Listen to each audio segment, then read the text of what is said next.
for people who aren't super spiritual, ascension really just means there's a shift of consciousness occurring on the planet.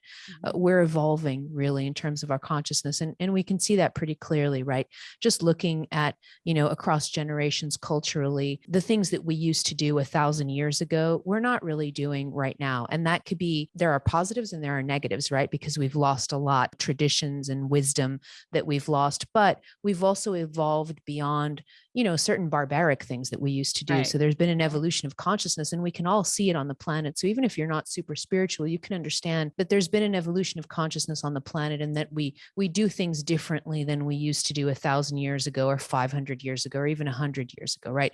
It wasn't too long ago that Roman stadiums were filled with like these gladiator, violent, horrible, undertakings where people were killed and all of this was happening. And so there's been an evolution of consciousness if you're not super woo-woo. If you're super woo-woo, ascension literally means that there's this enormous energy shift on the planet. So there's a shift in vibration, and that shift in vibration has accelerated exponentially in recent years. And I would say there are a lot of teachers that are talking about 2012 as being a major kind of shift in the vibration. And I agree. I think 2012, 2013, but I think the biggest shift in vibration that we've had was really those months right before the COVID pandemic hit. That's really been the one of the biggest shifts in vibration on the planet. Was really the COVID pandemic was kind of the catalyst for that shift in vibration. The vibration is just changing more rapidly, and it's getting higher in frequency. So the energy is getting higher and higher and higher.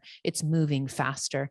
So as the energy vibrates, as it gets higher, it moves faster, it vibrates faster. And that's really what ascension means. Ascension means that our physical avatars, our physical bodies, who we are as human beings, just the human form of us, not really our souls don't need to ascend anywhere. Right. We're way up there, ascended all the way.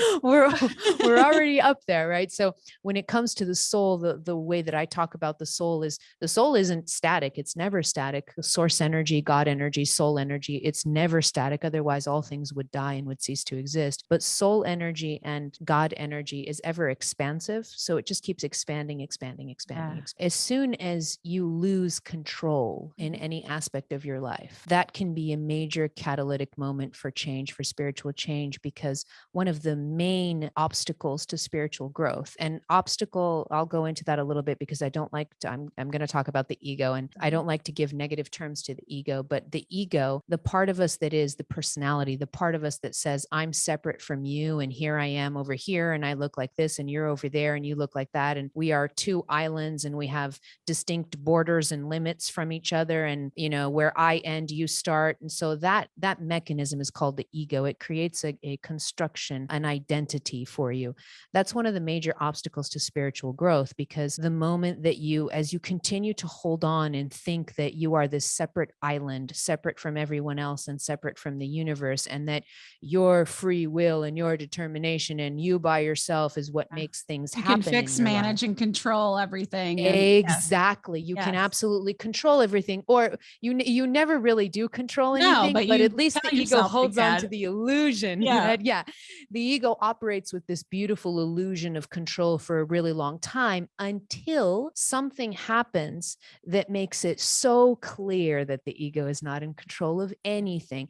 And the moment that aspect of you sees with clarity that the ego has never controlled anything, and that there is very, very little that we control in this universe, and even our place in this universe, the ego begins to lose the grasp of control, and the power begins to disintegrate. And as soon as that happens, your opportunity, there's a door that opens, and your opportunity for growth is just exponential. If you start to think about the earth, if you start to think about all aspects of universal consciousness as being sentient, if you see life this way, then it becomes clear that we're not standing on a rock. We're not standing on a dead rock. We are standing on a sentient being, and she has her own consciousness, and she has her own map of evolution. She has her own timeline of evolution, and we're sitting on her, right? So of course we're co-evolving. One can say we are co-evolving. It's any source of life across any realm of consciousness in the universe. This is all about co-evolution. We don't do anything anything in a vacuum. We don't do anything in a bubble. We're always doing everything together,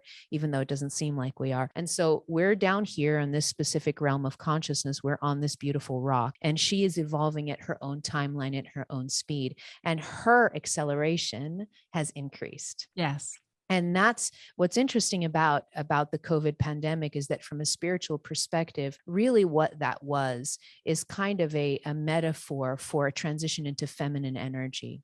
And that was really a shift, that this planetary shift, we went in a matter of months from a consciousness that on the surface level was masculine dominance. We've had masculine dominant energy for thousands of years on the planet. And it felt like Mother Earth herself just started shaking, and she said, okay, time for a recalibration. You know, we've had this masculine energy on the surface for a really long time, and I've honored it and I've allowed it, but I have my own timeline now. And so you guys are going to follow me now.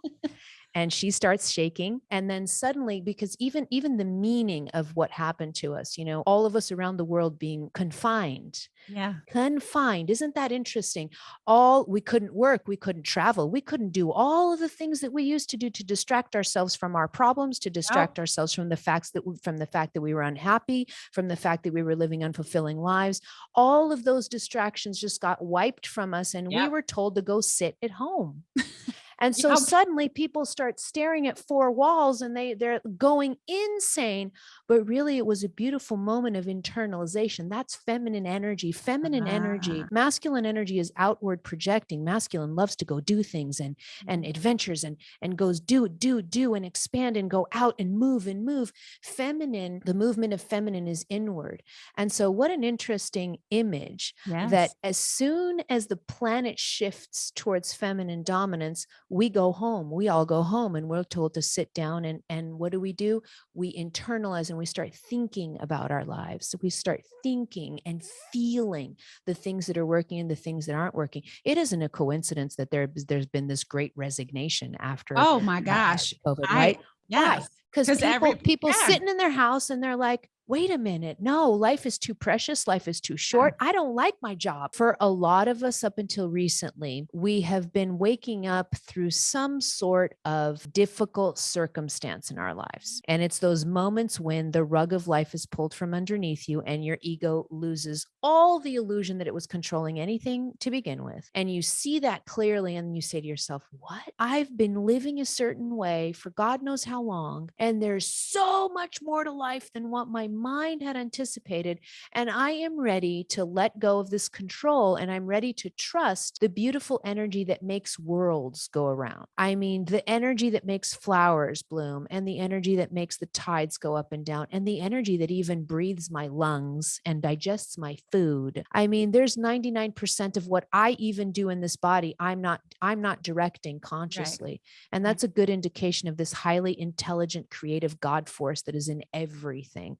And so what is there not to trust about this energy? That's what's interesting, is when you really start asking people, what is there not to trust about an energy that literally makes everything go round? Yeah. Right? Like, as soon as you start to do that, as soon as you step through that door, it really is a process of you just surrendering a lot more. People are having these more, they're smoother transitions, they're smoother awakenings.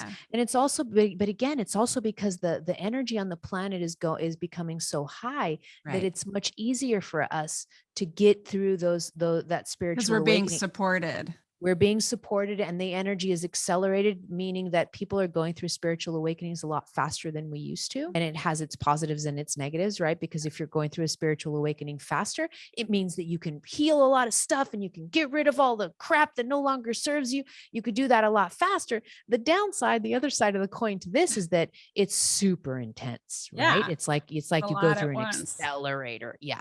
So you have to master a lot of things in a short amount of time. But at the end of the day, that's really what an awakening is for all of us. It's just stepping through that threshold where your soul energy becomes more imbued in your body. That's another way that I like to look at spiritual awakenings. It's when what's known as the lower self, or the egoic part of you, the personality part of you, steps aside and releases control to a higher version of you, the soul version of you. And that soul version starts to imbue all 40 trillion of your cells with more of its energy. Things really get fun when that happens. The 6 stages of spiritual awakening, they're not always linear. Sometimes they are, sometimes they're not. So stage 1 is that wake up call, which is actually changing for a lot of people. So that's one of the instances that are changing for a lot of people. The wake up call used to be through some kind of drama. So my wake up call was the disintegration of my marriage. For other people, it's they lose their job. For other people, it's the COVID pandemic that gets them in the house for weeks on end and they're climbing up walls. So that there's that switch. It's the moment that your soul, the wake up call is the moment that your soul decides that it's going to flick a switch on and it takes control of your life, and your ego is no longer able to exert the control that it had before. This can be very, very painful if someone does not release control. This could be because then you set up a tug of war with your soul, and guess what? You're not going to win that war. No, you are not. You are not going to win that war. So that's the wake up call or the switch on. That's usually the first phase. A lot of people experience temporarily what's known as the bliss stage. So you wake up and suddenly it's like you've been stuck in a cave, a dark cave for so long. And then suddenly you come out and you see the sun and you're just looking around and you're like, oh my God, everything is connected. I'm in a connected universe. I can feel everything. Everything's amazing. So this is called the bliss stage of spiritual awakening. That's when you really have those highs and you go more into the woo-woo land and unicorns and fairy dust and, and these beautiful states of connection and love and light and all of this. And, you know, a lot of times people start to get in trouble, and that's where they usually come to me is when they get into phase 3, which is stage 3 is the dark night, is what's known as the dark night. It's been known for a couple hundred years at least as the dark night of the soul. But I actually like to call it the dark night of the ego, because your soul never has a dark night. It's the ego that's having a dark night. And so that's the moment, that's probably the most difficult of all spiritual awakening stages. It's the one that's written about the most. It's that moment when, okay, the bliss is over and now I didn't realize that what comes up must come down. And that's what the dark night is. It's when you have to go deep and you have to confront your inner demons. You have to confront your patterns. You have to confront your deeply held beliefs. You have to heal your traumas, sometimes not just of this lifetime, but of other lifetimes that you carry forward. You have to confront and shed all of the things that no longer serve you and all of the old versions of yourself that are no longer supported in your current new timeline moving forward. So the dark night can sometimes take years, actually, for people to get through. So that's stage 3. And then what ends up happening is when we come through the dark night, there's so much is going on, so much healing, so much going deeper. We come out to stage, where am I? Stage 4, right? And that's called the void. And the void is a stage of the spiritual awakening where sometimes people aren't comfortable in the void, because especially if you're masculine dominant in your energy, because in the void, everything feels like it stops. All the doors have closed. Nothing is happening in your life. Like nothing is happening in your life. And sometimes a lot of people even report that they can't even hear the messages from their guides. They're not receiving synchronicities. They're not receiving angel messages. They're not receiving the things that they used to receive before. And so they start freaking out. So for a lot of people, the void can be very, very uncomfortable. For some people, it could be quite comfortable, because at least in the void, they're out of the damn dark night. And they're like, praise baby Jesus, because at least I'm relaxing a little bit and I'm resting, because that dark night was horrible.